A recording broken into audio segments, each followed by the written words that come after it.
اعوذ باللہ من الشیطان الرجیم بسم اللہ الرحمن الرحیم۔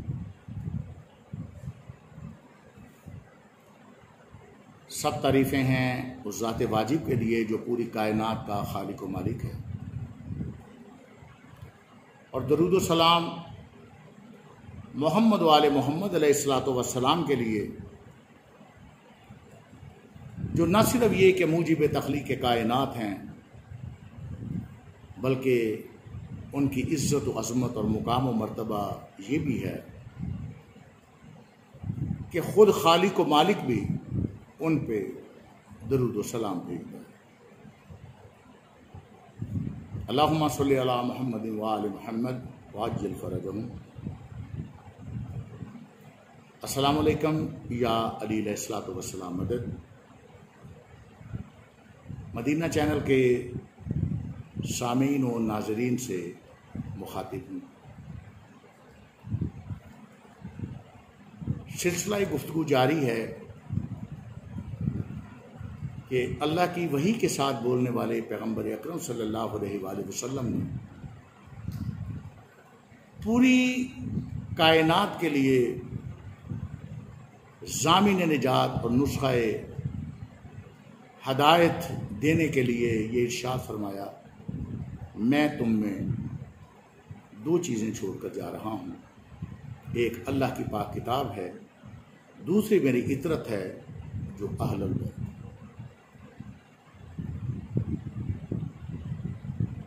قرآن بھی اللہ کی طرف سے اور اہل بیت علیہ الصلوۃ والسلام بھی پاک پروردگار کی طرف سے، اور جو قرآن کی خوبی وہی اہل بیت کی خوبی۔ پچھلی گفتگو میں عرض کر چکا کہ شکلین ہوتی ہی دو، ہم وزن ہم پلہ برابر چیز ہے۔ شیعہ سنی بھائیوں سے مخاطب ہوں۔ پیار، محبت، چاہت اور خلوص کے ساتھ یہ کچھ جملے ہیں جو ان دونوں بھائیوں کی نظر کر رہا ہوں، کیونکہ یہ میرے سامنے اصل کتب باری بعد از کلام باری صحیح بخاری شریف پڑھی ہے۔ اس کی تو روایات و احادیث میں اور دیباچہ میں بھی یہی درج ہے کہ مسلمان وہ ہے کہ جس کی زبان اور ہاتھ سے دوسرا مسلمان محفوظ ہو۔ سب شکر کہ شیعہ سنی بھائی دونوں ہی قرآن و اہل بیت علیہ الصلوۃ والسلام کو ماننے والے ہیں، دونوں کا ہی قرآن و اہل بیت علیہ الصلوۃ والسلام پہ ایمان۔ یہ میرے ہاتھ میں اس وقت ایک بھائیوں کی بہت بڑی کتاب فرائد السنتین المحدث الکبیر ابراہیم بن محمد الجوینی کی میرے ہاتھ میں موجود ہے۔ یہ شیعہ سنی دونوں بھائیوں کے لیے کہ ماشاءاللہ اس میں ہمارے مکتب تسنن کے محدث کبیر نے اس کتاب میں فرائد السنتین میں علامہ جوینی صاحب نے محدث الکبیر میں فضائل محمد و آل محمد علیہ الصلوۃ والسلام کا ایک ٹھاٹھیں مارتا ہوا سمندر اس کتاب میں بند کیا۔ یہ وہی کتاب ہے الحمدللہ کہ چند دن پہلے ایک گفتگو میں ایک محفل میں جب اس کتاب کا ذکر ہوا اور میں نے ایک روایت دکھائی، کیونکہ میں گفتگو میں سابقہ اپنے بیان میں یہ بتا چکا ہوں کہ میرا مقصد قاطعاً یہ نہیں ہے کہ میں شیعہ کو سنی بناؤں اور سنی کو شیعہ کروں، بلکہ میرا مقصد تو یہ ہے کہ شیعہ ہے تو شیعہ رہے، سنی ہے تو سنی رہے، مگر قرآن و اہل بیت کا غلام بن کے رہے، قرآن و اہل بیت کا محب بن کے رہے، قرآن و اہل بیت دونوں کو مولا مان کے ان کی نوکری میں زندگی گزاری۔ تو اس محفل میں ایک جاننے والے نے یہ سوال کیا کہ سید صاحب، جو مکتب تشیع میں کلمہ پڑھا جاتا ہے، کیا وہ حضور نبی پاک صلی اللہ علیہ وآلہ وسلم کی زبان مبارک سے اس ترکیب کے ساتھ کہ لا الہ الا اللہ محمد رسول اللہ علی ولی اللہ، اس ترکیب کے ساتھ کیا پیغمبر اکرم صلی اللہ علیہ وآلہ وسلم کے زبان سے دکھا سکتے ہیں؟ تو میرے عزیزوں، میں نے اسی کتاب کو اپنی لائبریری سے نکال کے انہیں دکھایا کہ ہاں، پیغمبر اکرم صلی اللہ علیہ وآلہ وسلم کی زبان وحی ترجمان پہ یہ کلمہ اکٹھا بھی آیا ہے، اور یہ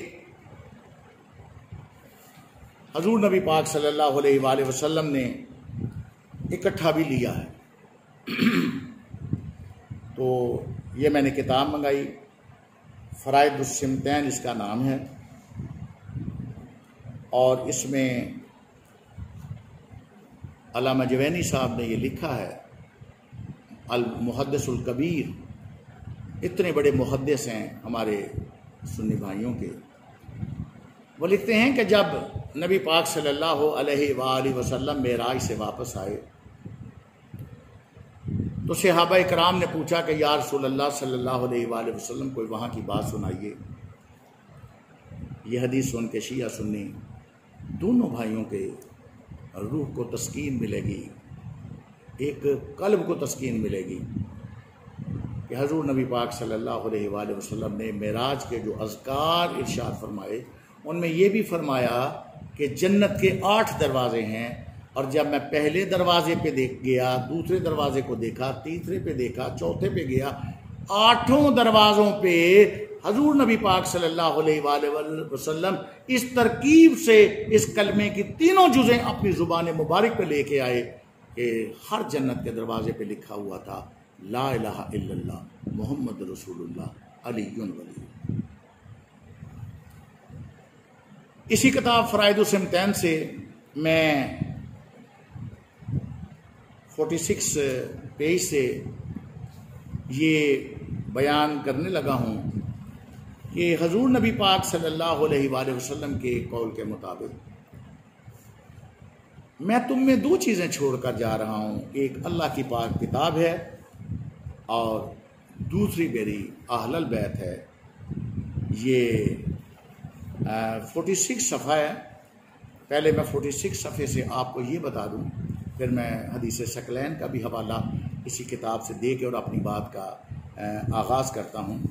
تو علامہ صاحب نبی پاک صلی اللہ علیہ وآلہ وسلم کا یہ قول نقل کرتے ہیں کہ امام فخر الدین رازی نے اس کو روایت کیا، فرمایا کہ اللہ تعالیٰ نے اپنے نبی اور اہل بیت کو 5 چیزوں میں برابر رکھا۔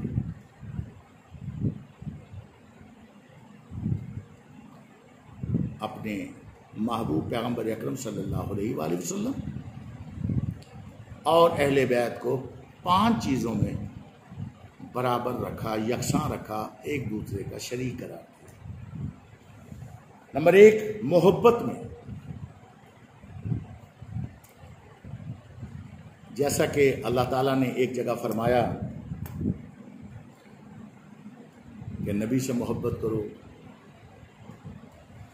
اگر تم چاہتے ہو کہ مجھ سے محبت کرو تو میرے محبوب سے محبت کرو۔ اور دوسری جگہ اہل بیت علیہ الصلوۃ والسلام کے لیے فرمایا قل لا اسألکم علیہ اجرا الا المودۃ فی القربى، ان سے بھی محبت کرو۔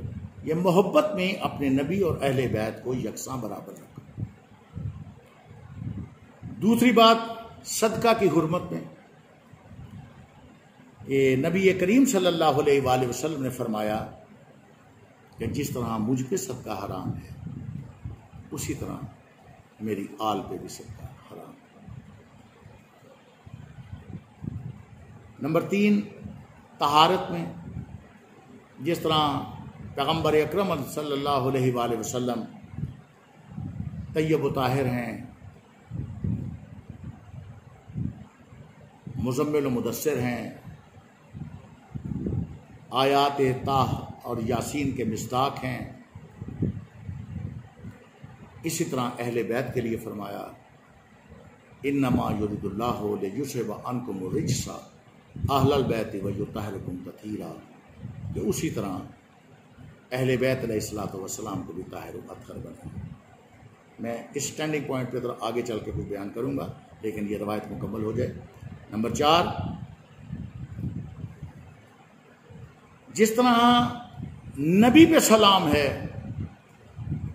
السلام علیکہ ایھا النبی، اسی طرح نبی کی اہل بیت پہ بھی سلام ہے، سلام علی آل یاسین۔ اور نمبر 5، جس طرح اللہ نے اپنی نماز میں درود پاک تشہد میں اپنے محبوب کا نام شامل رکھا، اسی طرح آل کو بھی شامل رکھا، اللہم صلی علی محمد و آلہ۔ اور اسی حدیث ثقلین کو بھی فرائض السنتین میں علامہ جوینی صاحب نے 33ویں باب کے صفحہ 334 پہ نقل کیا ہے۔ ایک جملہ اس کے متعلق بھی سن لیجئے، 334 صفحہ ہے فرائض السنتین، اور اپنے باب میں یہ نقل کرتے ہیں 33ویں باب میں حدیث ثقلین کہ حضرت زید بن ارقم رضی اللہ عنہ سے روایت ہے کہ رسول اللہ صلی اللہ علیہ وآلہ وسلم نے فرمایا کہ میں تم میں 2 ہم وزن چیزیں چھوڑ رہا ہوں، اللہ کی کتاب ہے اور میری اطرت ہے جو اہل البیت۔ یہ 2 چیزیں چھوڑ کر جا رہا ہوں، اور فرمایا کہ یہ دونوں آپس میں ہرگز جدا نہیں ہوں گی حتیٰ کہ یہ دونوں حوض کوثر کے منہ تک پہنچیں۔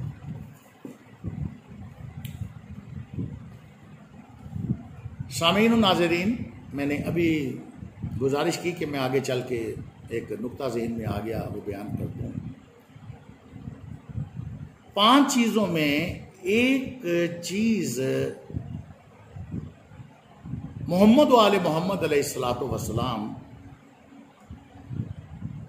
طہارت میں، عصمت میں، یطہرکم تطہیرا میں یکساں برابر شریک،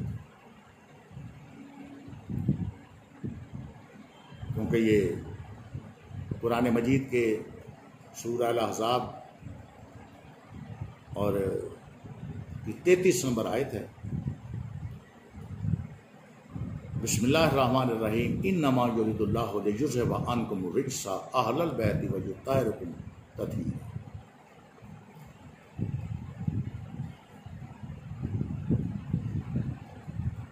صاحبان علم و فہم بخوبی آگاہ ہیں کہ انما دائرہ حصر ہوتا ہے،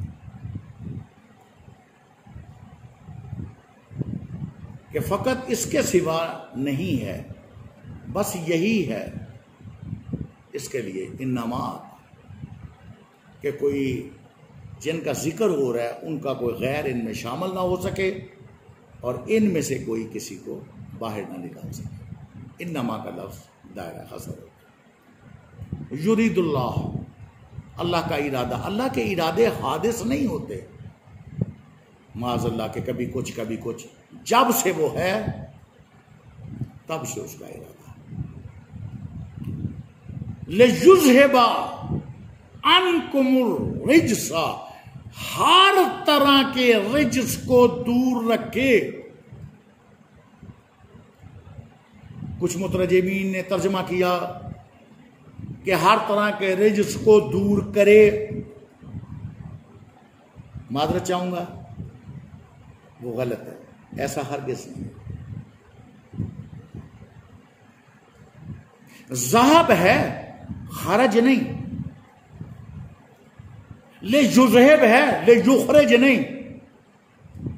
اگر دور کیا ہوتا تو لے یخرج استعمال ہوتا، وہ تو خالق علم ہے۔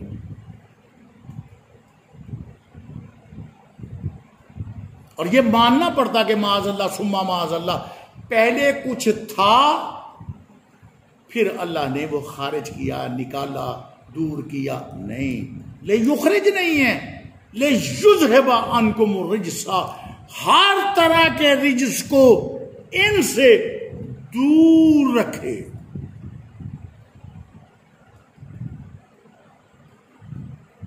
کن سے؟ اہل البیت۔ پیغمبر اکرم صلی اللہ علیہ وآلہ وسلم کے فرمائے ہوئے دوسرے شکل یعنی اہل بیت علیہ الصلوۃ والسلام سے ہر طرح کے رزق کو دور رکھے۔ جب سے وہ ہے تب سے اس کا ارادہ ہے، اور تب سے ہی اہل بیت علیہ الصلوۃ والسلام ہر طرح کے رزق سے دور ہیں۔ میرے گفتگو سے پریشان نہ ہو جائیے میرے شیعہ سنی بھائیوں، یہ نہیں کہ اہل بیت علیہ الصلوۃ والسلام، جس طرح خود پیغمبر اکرم صلی اللہ علیہ وآلہ وسلم فرماتے ہیں کنت نبیا وآدم بین الماء والطین، میں اس وقت بھی نبی تھا جب آدم کے دم میں دم نہیں تھا۔ اہل بیت علیہ الصلوۃ والسلام بھی اسی وقت سے۔ ایک دلیل دے دوں، جتنی کتابیں تفسیریں کہیں حوالے دینے کے لیے تیار ہوں، اگر اہل بیت علیہ الصلوۃ والسلام اور محمد و آل محمد علیہ الصلوۃ والسلام ہر چیز سے پہلے نہ ہوتے تو ابو البشر حضرت آدم علیہ الصلوۃ والسلام سے جو ترک اولا ہوا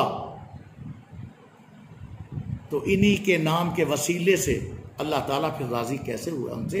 تھے تو ان کا وسیلہ اختیار کیا حضرت آدم علیہ السلام الصلوۃ والسلام نے۔ لِيُذْهِبَ عَنْكُمُ الرِّجْسَ، ہر طرح کے رجس کو دور رکھوں۔ کن سے؟ اہل البیت۔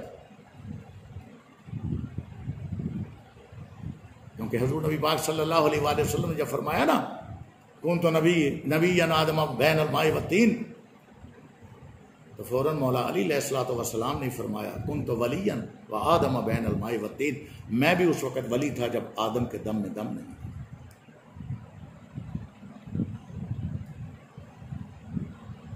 ہر طرح کے رزق کو دور رکھوں، خالق فرما رہا ہے۔ کن سے؟ اہل البیت۔ وَيُطَّهِرُكُمْ تَطْهِيرًا، اور اتنا طاہر و اطہر، اتنا طیب و طاہر، اتنا پاک و پاکیزہ رکھوں جتنا میں رکھ سکوں۔ عزیزو، ایک مثال سے میں بات سمجھا دوں۔ اگر کوئی ٹیلر ماسٹر یہ کہے کہ میں نے اتنا اچھا یہ سوٹ سیا ہے کہ حد کر دی، اتنی میں نے محنت کی، اس سے زیادہ بہتر میں نہیں بنا سکتا، تو اس سے اچھے ٹیلر بھی مارکیٹ میں موجود ہیں، اس سے بہتر بھی بنانے والے ہاتھ کاریگر موجود ہیں۔ اگر کوئی یہ کہے کہ میں نے یہ انگوٹھی بہت اچھا نگ میں نے جڑا ہے انگوٹھی میں، اس سے بہتر میں نہیں بنا سکتا، نہیں کر سکتا، تو اس سے بہتر کاریگر موجود ہیں، اس سے بہتر بھی بنا سکتے ہیں۔ کچھ اور مثالیں لے لیجئے۔ کوئی بھی ایک کنسٹرکٹر ہے، وہ ایک بلڈنگ، بنگلہ، کوٹھی، مکان بناتا ہے اور کہتا ہے میں نے اتنی محنت کر کے اور اتنا پیارا اور اتنا خوبصورت گھر بنایا، بس جتنا میں بنا سکتا تھا، اس سے بہتر میں نہیں بنا سکتا، تو اس سے بڑے تعمیراتی کام کرنے والے کاریگر اور اپنے فن کے ماہر ایسے لوگ موجود ہوں گے جو اس سے بہتر بھی بنا سکتے ہیں۔ الیکٹرانک کی کوئی چیز، یہ ٹی وی، یہ ایل ڈی، یہ موبائل، یہ مختلف الیکٹرانک کی چیزیں، یہ کوئی مشین، یہ کوئی موٹر، یہ کوئی گاڑی، یہ کوئی جہاز، اگر کوئی کمپنی والے یا کوئی میکر یا کوئی موجد یہ کہے کہ بس اس سے بہتر میں نہیں بنا سکتا، جو میں نے بنا دیا اس سے بہتر بھی بن سکتا ہے۔ عزیزوں میں بات کو لمبا نہ کروں، بس صرف ایک سمجھانا ہے، اشارہ کرنا ہے، ہر چیز سے بہتر چیز بن سکتی ہے، مگر جن کے لیے اللہ فرما دے کہ میں نے انہیں اتنا طیب و طاہر رکھا جتنا میں رکھ سکتا تھا، اب بتائیے ان میں کوئی نقص ہوگا؟ یا کوئی حد بتا دیجئے کہ اس سے بہتر بھی ممکن ہو سکتا ہے؟ ان کے لیے وہ خالق و مالک ارشاد فرما دے انما یرید اللہ لیذھب عنکم الرجس اہل البیت ویطہرکم تطہیرا. تو بتائیے کہ کوئی حد بتائیے کہ پاک پروردگار کے اس طاہر و اطہر کے اس عمل سے کو بہتر کر سکنے والا موجود ہو. ثم معاذ اللہ نقل کفر نباشت، ایسا ممکن نہیں ہے. بس یہی تو شیعہ سنی بھائیوں کا عقیدہ ہے کہ جن کی گارنٹی وہ اللہ لے لے، جنہیں پاک و پاکیزہ وہ رکھے، انہیں ہی معصوم کہا جاتا ہے.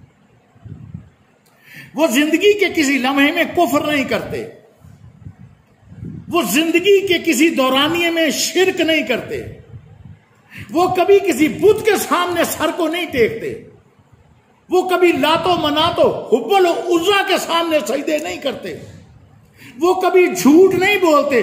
جو چیز رجس ہے وہ فرماتا ہے لیذھب عنکم الرجس، ہر طرح کے رجس کو دور رکھا. جب اللہ نے دور رکھا، دعویٰ محمد و آل محمد علیہ الصلوۃ والسلام یا اہل بیت علیہ الصلوۃ والسلام نے نہیں کیا، دعویٰ اللہ نے کیا ہے کہ میں نے دور رکھا. اب نہیں، اگر معصوم ماننے میں آپ کو اعتراض ہو تو اعتراض ان پہ مت کیجئے، اعتراض اللہ پہ کیجئے. انہوں نے ان کو ایسا کیوں بنایا؟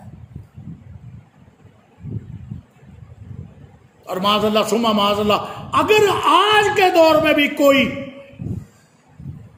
معاذ اللہ ثم معاذ اللہ نقل کفر نباشت ان میں کوئی غلطی مانے گا، ان میں معاذ اللہ کوئی نقص نکالے گا، انہیں خطا پر کہے گا، رب مصطفیٰ کی قسم اٹھا کے کہتا ہوں، یہ قرآن میں نے سامنے رکھا ہوا ہے، اس قرآن پاک کی حلف دے کے میں کہتا ہوں کہ آج بھی کوئی اگر انسان ان ہستیوں کو کہ جن کا قصیدہ رب پڑھتا ہے لیذھب عنکم الرجس اہل البیت ویطہرکم تطہیرا، ان میں کوئی خطا کا عنصر، ان میں کوئی غلطی یا ان میں کوئی نقص معاذ اللہ نکالنے والا، وہ مسلمان نہیں ہو سکتا.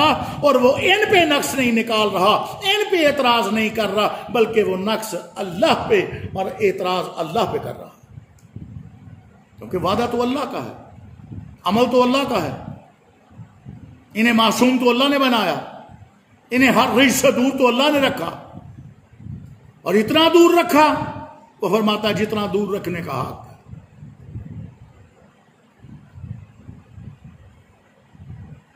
کوئی حد نہیں،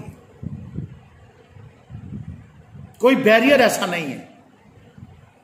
اس لیے انہیں معصوم عن الخطا، اہل بیت کے ایک فرد کو معصوم عن الخطا ماننا، یہ عذر قرآن ہم پہ واجب ہے.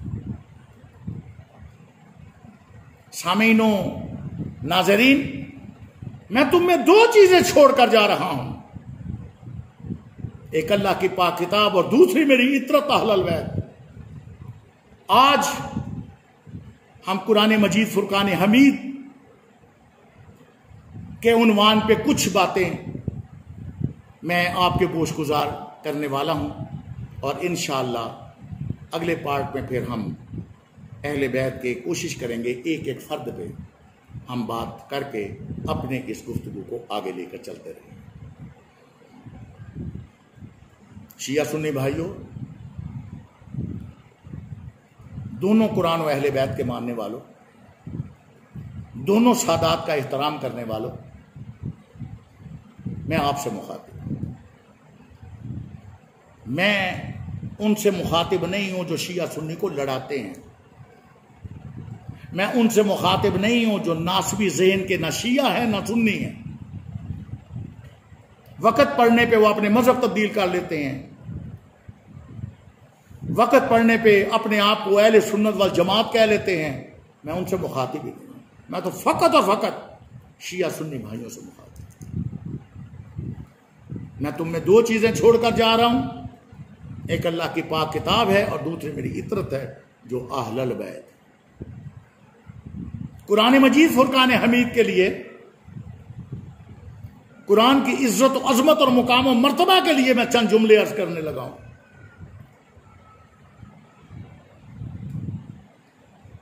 پاک پروردگار نے سورہ القدر میں فرمایا، بسم اللہ الرحمن الرحیم، انا انزلناہ فی لیلۃ القدر۔ ہم نے قرآن مجید فرقان حمید کو نازل کیا ہے ایک نہایت قدر والی رات، لیلۃ القدر میں۔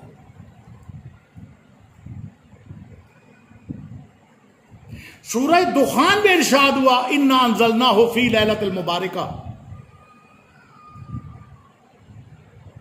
ہم نے قرآن مجید فرقان حمید کو نازل کیا ایک نہایت ہی مبارک رات میں۔ اور پھر سورہ البقرہ میں ارشاد ہوا،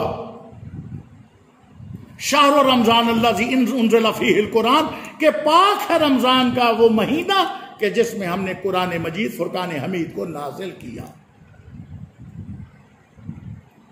سامعین و ناظرین، قرآنی آیات سے یہ معلوم ہوا کہ خالق و مالک کی ارشاد فرماتا ہے کہ ہم نے قرآن مجید کو ماہ رمضان کی ایک نہایت ہی مبارک رات جسے لیلۃ القدر کے نام سے موسوم کیا گیا، اس میں قرآن مجید فرقان حمید کو نازل کیا۔ اور پھر خالق ارشاد فرماتا ہے، وما ادراک ما لیلۃ القدر، اور تم کیا جانو کہ یہ لیلۃ القدر کیا ہے؟ وما ادراک، تمہارا ادراک، تمہارا فہم، تمہارا شعور، تمہاری عقل، کوئی چیز بھی اس راز کو نہیں پا سکتی کہ یہ لیلۃ القدر کیا ہے۔ عزیزان، جب خالق نے فرما دیا کہ تم نہیں جان سکتے کہ یہ لیلۃ القدر کیا ہے، تو میں یا آپ کیا دعویٰ کر سکتے ہیں کہ ہم بتائیں کہ یہ لیلۃ القدر کیا ہے؟ ہاں عزیزو، یہ راز ہی رہتا، نہ پتا چلتا کہ یہ لیلۃ القدر کیا ہے، اس کی عزت کیا ہے، عظمت کیا ہے، مقام کیا ہے، مرتبہ کیا ہے، فضیلت کیا ہے، منقبت کیا ہے۔ اگر خود خالق و مالک اپنے کلام میں اس راز سے نقاب کشائی نہ فرما دیتا، یہ فرما کے کہ لیلۃ القدر خیر من الف شہر، یہ جو قدر والی ایک رات ہے نا، اس کی ظاہریت پہ مت جانا، یہ 1000 مہینے کی راتوں سے بھی افضل ہے، بہتر ہے، برتر ہے۔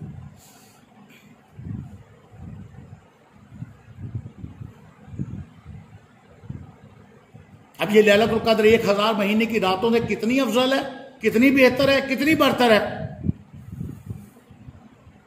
ہم نہیں جانتے، کوئی بھی نہیں جانتا۔ یہ وہ جانتا ہے جو فرما رہا ہے، یا وہ جانتے ہیں جنہیں اس نے علم عطا کر دیا۔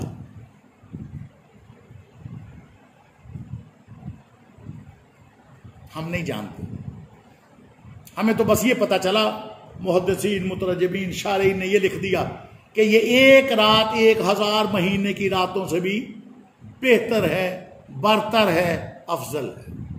کتنی بہتر ہے ہم نہیں جانتے۔ اور اسی کی شرح میں محدثینوں، مصنفین نے اپنی اپنی تفسیروں، کتابوں، روایات سے اخذ کر کے یہ لکھ دیا کہ اس رات کی ظاہریت پہ مت جانا، راتیں سب ایک جیسی ہوتی ہیں۔ دیکھ لیجئے، ہر رات تاریک ہوتی ہے، یہ رات بھی سیاہ تاریک۔ ہر رات کو آسمان پہ ستارے چمکتے ہیں، اس رات کو بھی آسمان کے اوپر ستارے زینت بنے ہوئے ہیں۔ ہر رات کو چاند چمکتا ہے نشیب و فراز کے ساتھ، پہلی سے 14 تک کا سفر اور اس سے اگلا سفر، اس رات کو بھی وہی معمول۔ ہر رات کی ابتدا دن کی انتہا کے بعد، اس رات کو بھی ایسا ہی ہے۔ ہر رات کی انتہا کے بعد صبح کا سپیدہ نمودار ہوتا ہے، یقیناً ہوتا ہے اس رات کے ساتھ۔ تو ظاہریت میں تو کوئی فرق نہیں، لیکن اس ظاہریت کو دیکھ کر میرے سامعین و ناظرین لمحہ فکریہ بھی ہے اور مقام غور و فکر بھی. اگر یہ کہہ دیا جائے یہ ظاہریت دیکھ کے کہ سارے سال کی راتوں میں اور لیلۃ القدر میں کوئی فرق نہیں ہے، سب ایک جیسی ہیں، سب برابر ہیں، تو مجھے بتائیے وہ منکر توحید اور منکر قرآن بنے گا یا نہیں بنے گا؟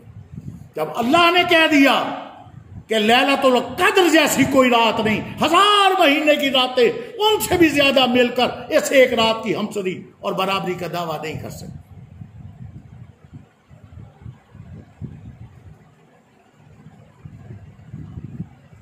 اور مفسرین نے یہ بھی لکھ دیا کہ اب کوئی مسلمان اس رات کو لیلۃ القدر والی رات، لیلۃ القدر میں اس رات کو کوئی عمل حسنہ کرے گا، اچھا عمل کرے گا، نیکی کا عمل کرے گا، نفل پڑھے گا، کوئی نماز پڑھے گا، کوئی خیرات کرے گا، کچھ بھی نیکی کا عمل کرے گا، تو مفسرین نے لکھا کہ اس کا ثواب بھی اب ایک رات کے عمل جتنا ثواب نہیں ہوگا، بلکہ اس کا ثواب بھی 1000 مہینے کی راتوں سے زیادہ عمل کا ثواب ہوگا.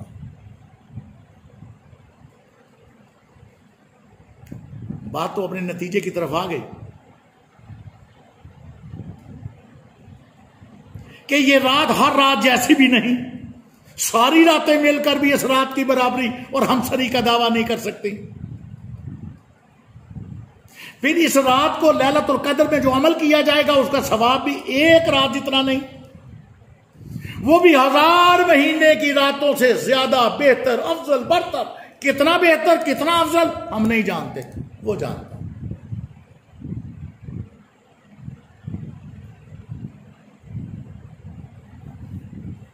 تو آخر اس رات میں راز کیا ہے؟ اس کی برتری، اس کی افضلیت، اس کی اتنی مدح، اس کی منقبت، اس کی اتنی فضیلت، اس کا اتنا مرتبہ ہوا کیسے؟ تو پھر وہی آیت انا انزلناہ فی لیلۃ القدر، فقط اس لیے کہ اس رات کو قرآن آئے. سامعین و ناظرین، میں نے آپ کی زحمت کو تمام کیا، نتیجہ دے رہا ہوں، بس اب فیصلہ کر لیجئے اپنے اپنے دل کے ساتھ اور اپنے اپنے من کے ساتھ. یہ فیصلہ کر لیجئے، مقام غور و فکر ہے، اور ہر ایک امت مسلمہ سے لنک رکھنے والے ہر مسلمان کے لیے یہ لمحہ فکریہ بھی ہے.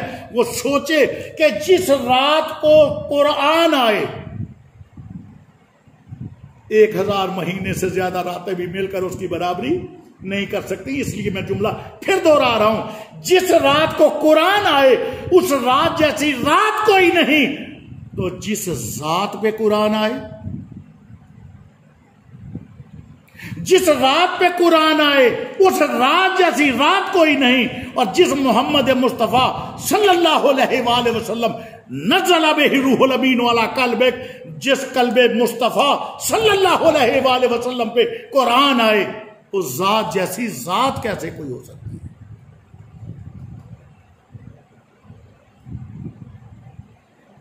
اور سامعین و ناظرین، دل کرتا ہے ایک جملہ میں اس کے آگے اور بھی کہہ دوں.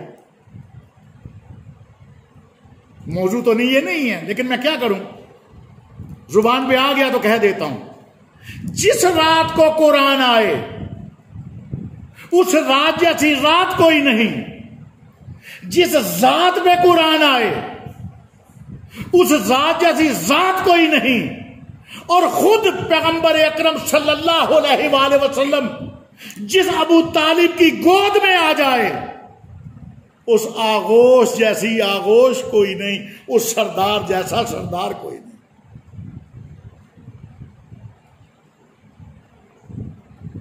میں تم میں 2 چیزیں چھوڑ کر جا رہا ہوں، ایک اللہ کی پاک کتاب، دوسرے میری اطرت اہل البیت. آج میں انہی آخری 1 2 3 جملوں پہ ختم کر رہا ہوں، اور انشاءاللہ اگلے پارٹ میں بات ہوگی کہ قرآن کی عزت، عظمت، منقبت، کہ جس رات کو قرآن آئے اس رات کی مثل کوئی رات نہیں، تو قرآن کی مثل کوئی کیسے ہو سکتا ہے؟ وہ وہی ہو سکتے ہیں جو وارث قرآن. جنہیں گراں قدر بھاری ہم پلہ اللہ کے حکم سے نبی نے قرار دیا۔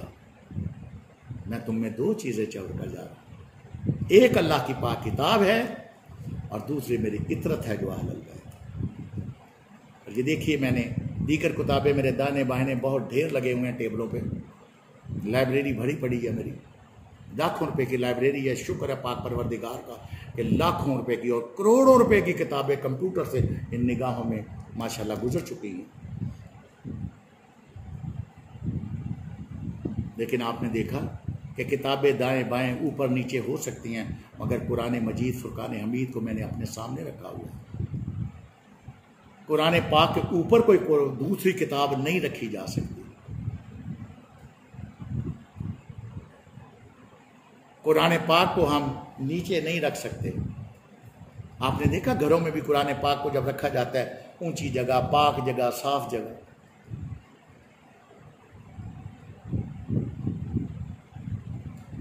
بس کہنا یہی چاہوں گا، سوچئے بہت بڑے بڑے عنوان اور بڑے بڑے لمبے گفتگو ہے، لیکن میں تو سمندر کو کوزے میں بند کرنا چاہ رہا ہوں اپنے ان گفتگو اور پارٹس میں۔